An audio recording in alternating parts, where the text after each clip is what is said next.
Imagine a millionaire's cruel prank that backfires spectacularly. Stay tuned to find out how. The millionaire invited the black cleaning lady as a joke. She arrived like a diva, and everyone was in absolute shock when they found out who she really was. The main hall of the Blackwood mansion in Beverly Hills exploded with malicious laughter when Victoria Sterling descended the marble staircase wearing a dress that cost more than the annual salary of most of the people present. It wasn't laughter of admiration. It was pure cruel mockery. "Look who decided to show up," Richard Blackwood whispered to his guests, raising his glass of Dom Perignon champagne. "Our dear cleaning lady." Victoria was 35 years old and never imagined she would one day step foot in that ballroom as a guest, even if it was a joke. For 2 years, she had cleaned every inch of that mansion, always invisible, always silent, watching those rich people treat each other with rehearsed falsehoods while treating her like furniture. The invitation had arrived 3 days earlier, delivered with a cruel smile she knew all too well. "Charity gala on Saturday," Richard said, handing her the gold envelope. "Dress code, maximum elegance. You surely have something suitable in your wardrobe, don't you?" The laughter of his friends echoed through the hallway. It was an obvious trap, an attempt to humiliate her publicly, to put her in her place in front of California high society. Richard had even invited social reporters to document what he called an educational moment. "Let's make a bet," Richard said to his wife, Helena, as Victoria vacuumed the day before. $100,000. She doesn't have the nerve to show up. And if she does, she'll be the entertainment for the evening." Helena laughed maliciously. "You're terrible, Richard. The poor thing will probably show up in something borrowed and feel so out of place that she'll leave within 15 minutes. But Richard Blackwood didn't know two fundamental things about Victoria Temps. First, she had grown up in halls like that long before she had to clean them to survive. Second, some storms don't destroy, they just teach you how to dance in the rain. And here's the twist that will leave you speechless. Keep watching to see the shocking reveal. As she walked through the hall under the mocking glances, Victoria kept her posture straight and her gaze serene, like someone carrying secrets that could turn that world upside down. Her steps were sure, calculated, as if each movement were part of a long-rehearsed choreography. "My God, she really came," whispered Patricia Weston, wife of a senator, to her friend. "And look how she's dressed. Where did she get that dress?" "She probably rented it and will pay for it in 10 installments," replied Vivian Chambers, daughter of an oil magnate, trying to disguise her own insecurity with cruelty. How pathetic. What none of those people knew was that Victoria hadn't bought, borrowed, or rented that dress. She had simply gone back into her own past to retrieve it, a past that Richard would have done anything to erase if he had known it existed. Richard approached her, his chest puffed out with arrogance, surrounded by his billionaire friends. His confidence was sky-high. After all, he had orchestrated this as a public display of power and social control. "Victoria, what a pleasant surprise. I never doubted you'd come. After all, when a person like you receives an invitation to an event like this." "A person like me," Victoria repeated, her calm voice cutting through the air like sharp silk. "Go on, Richard. Finish your sentence."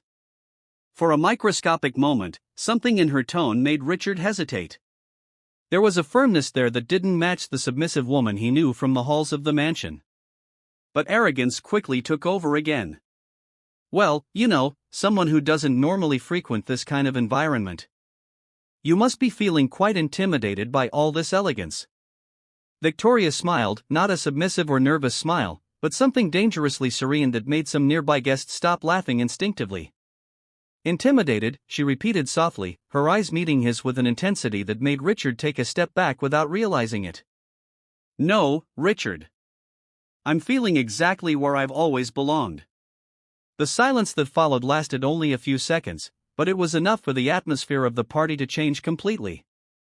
There was something about the way Victoria spoke, the way she moved, the way she occupied the space that defied all expectations those people had about who she should be. Richard cleared his throat, trying to regain control of the situation. "Well, I hope you enjoy the evening. I'm sure it will be educational for you." "Oh, I'm sure it will be educational for all of us," Victoria replied, her gaze slowly sweeping over the group of guests as if cataloging each face for future use. If you're enjoying this story of twists and justice, don't forget to subscribe to Real Stories Diary, because what those privileged people didn't know was that Victoria carried with her a secret so explosive that it would turn that night of planned humiliation into the greatest lesson on prejudice and underestimating people that Beverly Hills had ever witnessed. Richard was having more fun than he had imagined. Victoria hadn't run away in embarrassment as he had expected. She remained there with that strangely confident posture that was beginning to bother him in an inexplicable way.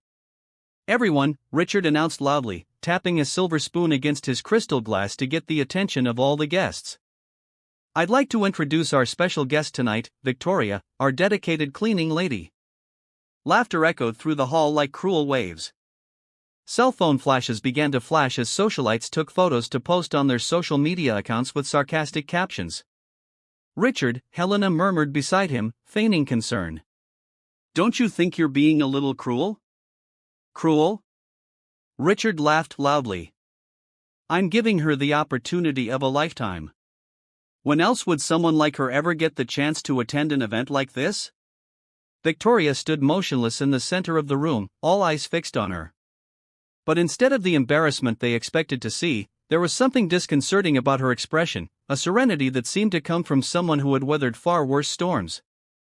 Patricia Weston approached with her group of friends, all wearing poisonous smiles. "Victoria, dear, tell me, how long did it take you to choose that dress? It must have been so challenging to find something suitable." "Actually," Victoria replied with a calmness that made Patricia hesitate, "this dress has a very special history. It belonged to my mother." Her mother, Vivian Chambers, laughed nasally. "And where did her mother get a dress like that? At some fancy thrift store?" Victoria smiled, but there was something dangerous in that smile. "My mother wore this dress the last time she was in a ballroom like this.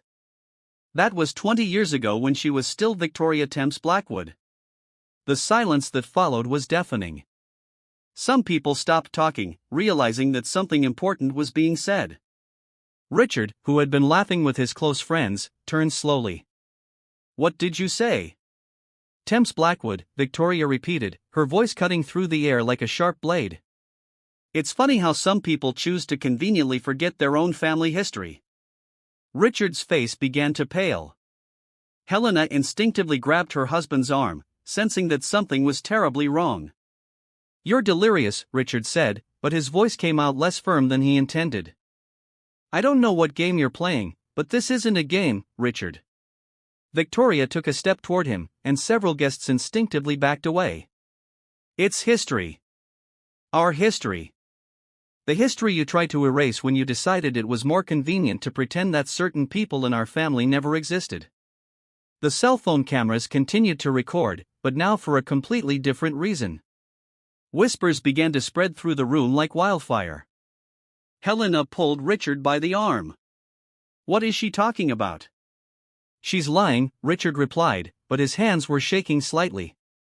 "She's a deranged employee trying to get attention." Victoria reached into her small purse and pulled out an object that made several guests gasp. It was a ring, not just any ring, but the traditional Blackwood family engagement ring, engraved with a family crest and featuring the distinctive blue sapphire that had been passed down for generations.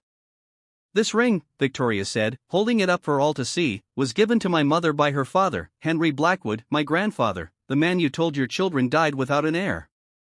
Richard was now visibly shaken. "Where did you get this? How dare you steal?" Victoria laughed, but there was no humor in the sound. "Richard, you can't steal something that is rightfully yours by birthright." Patricia Weston, who had been watching open-mouthed, whispered to her friend, "My God, do you think she's telling the truth?" "Impossible," Vivian murmured, but her voice no longer sounded so confident. "Richard would have told us if he had a cousin." Victoria heard the whisper and turned to them. "Cousin? No, dear. I'm not Richard's cousin."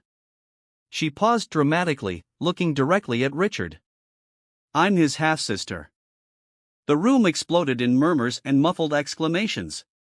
Richard looked as if he had been struck by lightning. "This is ridiculous," he shouted, but his voice cracked. "My father would never." "You're making this up." "Henry Blackwood had an affair with my mother, Isabella, for 5 years," Victoria continued relentlessly. She was the family's piano teacher. When she found out she was pregnant with me, your father promised to take care of us, and he kept his promise until he died. Helena now had one hand over her mouth, staring between Victoria and Richard as if watching a car crash in slow motion. You, Victoria said, pointing directly at Richard, decided it would be easier to pretend we never existed. You cut off our allowance, sold the house your father bought for my mother, and left us in absolute poverty. I had no obligation to, Richard began, but Victoria interrupted him. You had no obligation to take care of your father's family. Interesting philosophy, considering you inherited 100% of a fortune that should have been divided between us. The weight of Victoria's words was slowly sinking into the minds of the guests. Several began to move away from Richard, as if physical proximity could contaminate them with a scandal. Prove it, Richard said desperately. Anyone can make up a story and come up with a ring. Victoria smiled again, and this time there was something predatory in her expression. Oh, Richard, do you really think I came here without proof? She took her phone and motioned to someone near the entrance. They can come in now. Each new humiliation of Richard only fueled something inside Victoria that he couldn't understand, a silent force that grew in direct proportion to the injustice he tried to impose. What those privileged people didn't know was that every act of contempt was writing her own sentence. And Victoria had spent 20 years learning exactly how to collect every penny of a debt that transcended money. 3 people entered the hall at that moment that would change the lives of everyone present forever. The first was Diane Morrison, Beverly Hills' most respected investigative journalist. The second was David Chun, an attorney specializing in inheritance law. The third made Richard Blackwood stagger as if he had been punched in the stomach. Dr. Hamilton, Helena murmured, recognizing the family's private physician. What are you doing here? Dr. Hamilton, who had treated Henry Blackwood during the last years of his life, walked to the center of the room. His hands were shaking, but his voice was steady. 20 years ago, I was forced to sign a falsified death certificate. Henry Blackwood did not die of natural causes. He was slowly poisoned with arsenic over a period of months. The hall erupted in muffled cries. Diane Morrison raised her hand. Please keep your phones away. This is an official confession being recorded for legal purposes. Richard was visibly desperate, sweating. You're crazy, Hamilton. My father died of heart problems. Your father found out about the money you'd been embezzling from the company for years, Dr. Hamilton continued relentlessly.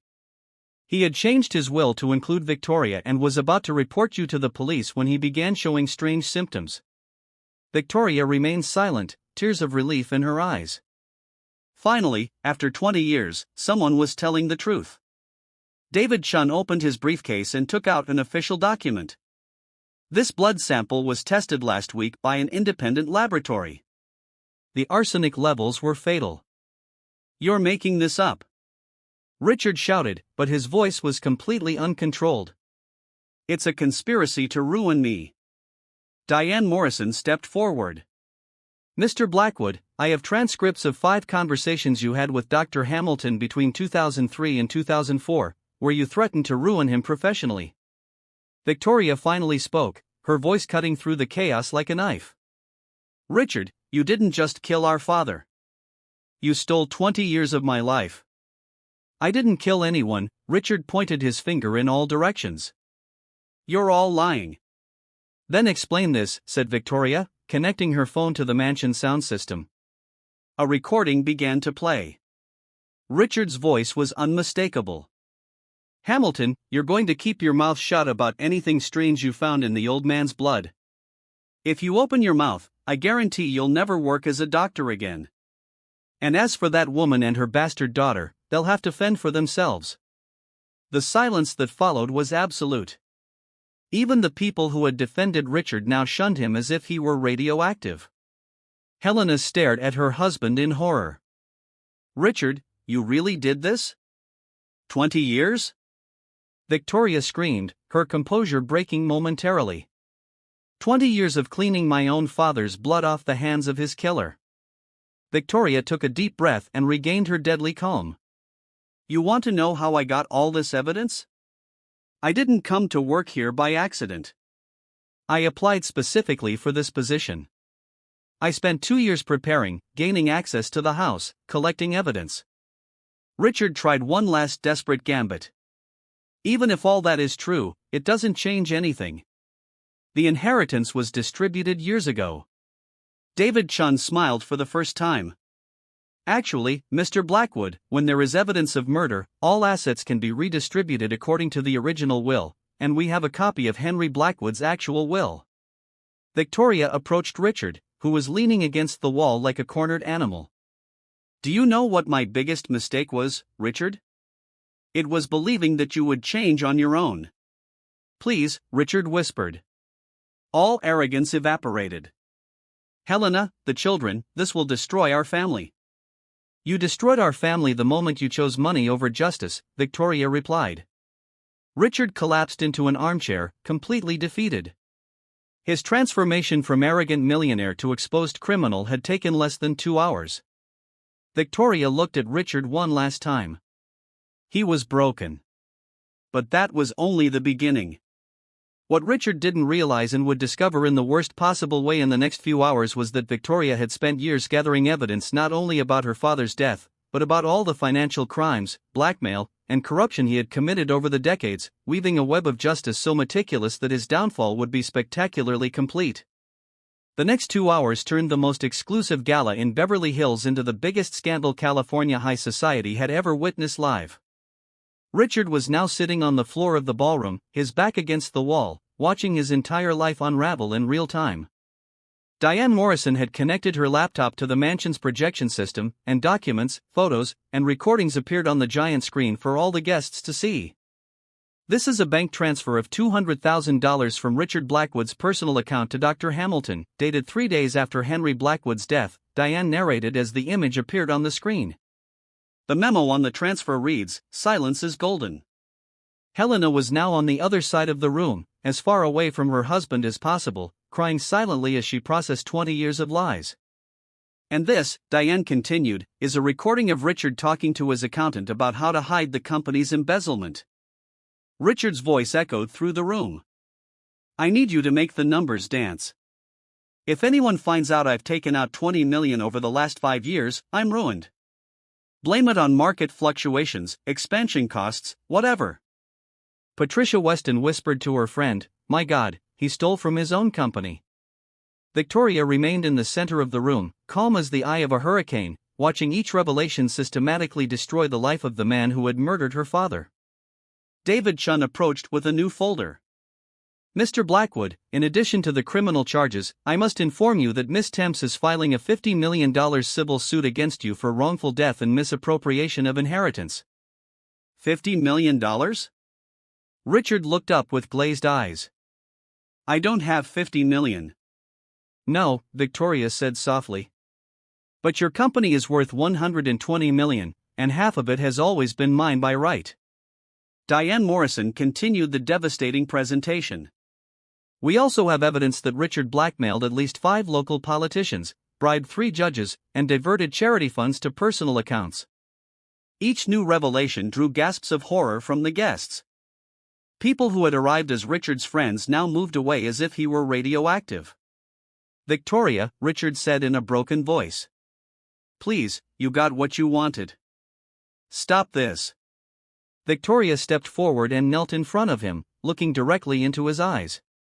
Richard, you killed our father. You stole my family, my inheritance, my dignity.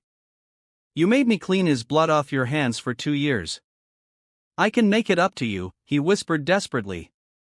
There is no making up for 20 years of injustice, Victoria replied with haunting calm. But there are consequences.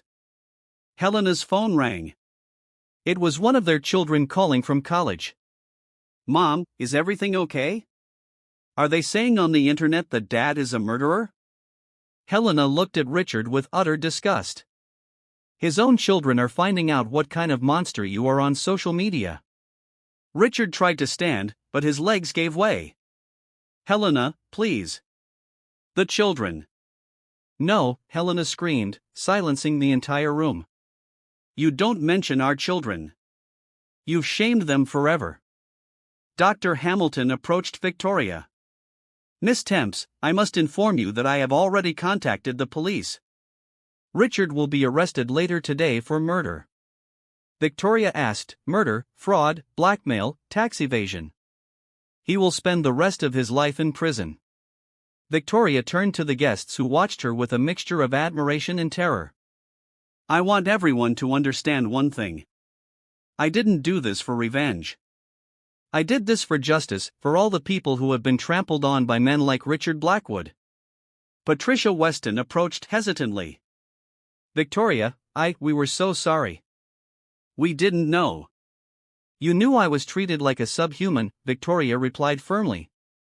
You laughed. You participated. The only difference is that now you know I have more money than you. The sound of sirens began to echo from outside. The police had arrived.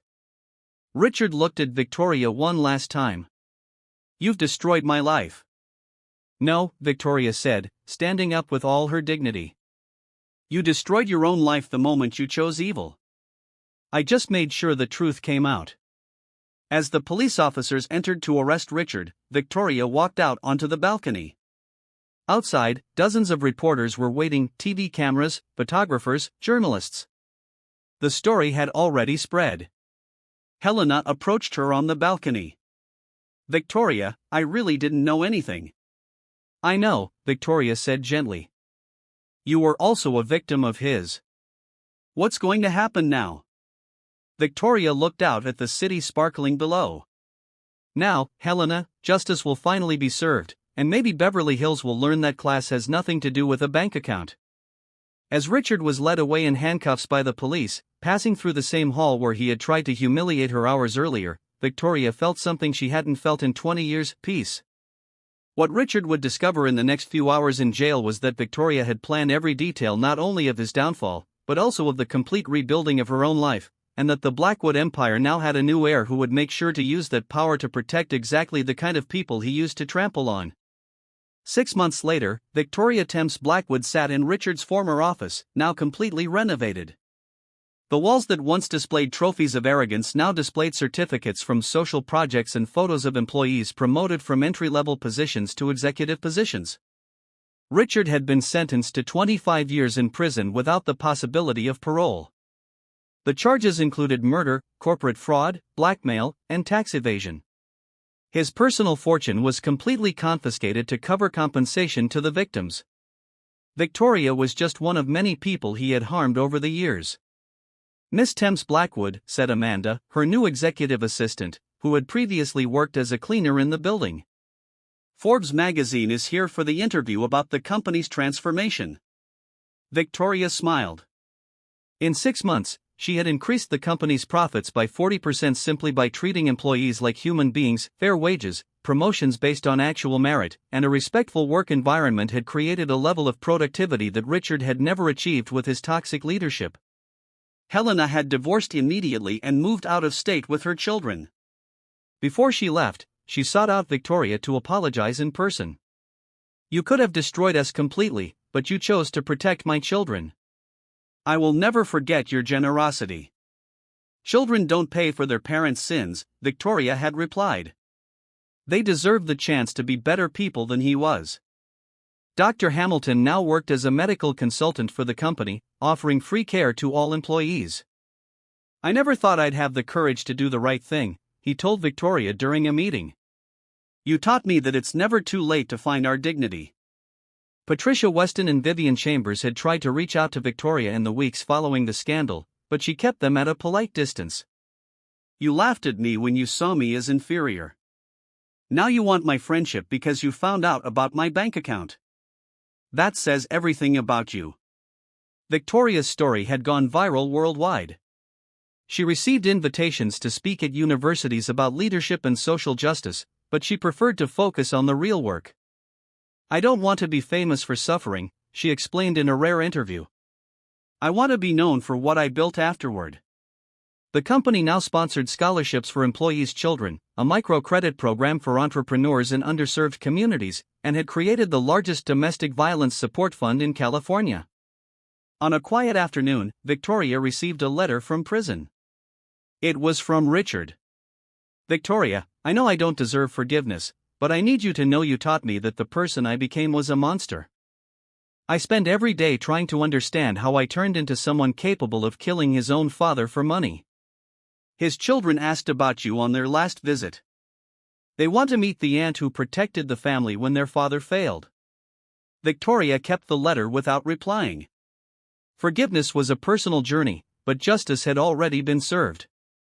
During the interview with Forbes, the journalist asked, "Some people say your revenge was too cruel. What do you say to that?"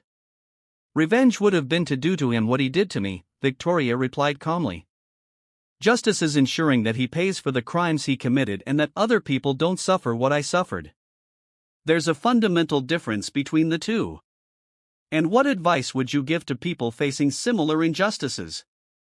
Victoria looked out the window, watching employees having lunch in the company garden that now offered them respect and dignity. The best revenge is not to destroy those who have hurt you. It is to build something so great that the injustice you suffered becomes only the first chapter in a story of triumph. That night, Victoria returned home, no longer to the small apartment where she had nurtured her dreams of justice, but to a comfortable house where she had adopted 2 orphan children who, like her, needed a second chance at life. As she helped the girls with their homework, she thought of the father she had never really known, but whose blood ran through her veins. Henry Blackwood would be proud to see that his daughter not only recovered what was stolen from her, but turned a company built on exploitation into a symbol of opportunity and dignity. Victoria's real victory wasn't dethroning Richard. It was proving that when you build power based on justice rather than fear, that power multiplies and benefits everyone around you. Richard tried to humiliate a cleaning lady and ended up discovering that he had underestimated an heiress. More importantly, he discovered that dignity cannot be bought, inherited, or stolen. It is earned through the choices we make when no one is looking. If this story of justice touched your heart, subscribe to Real Stories Diary for more stories that prove that good always wins when you have the right strategy and that sometimes the most dangerous person in the room is the one everyone has chosen to ignore.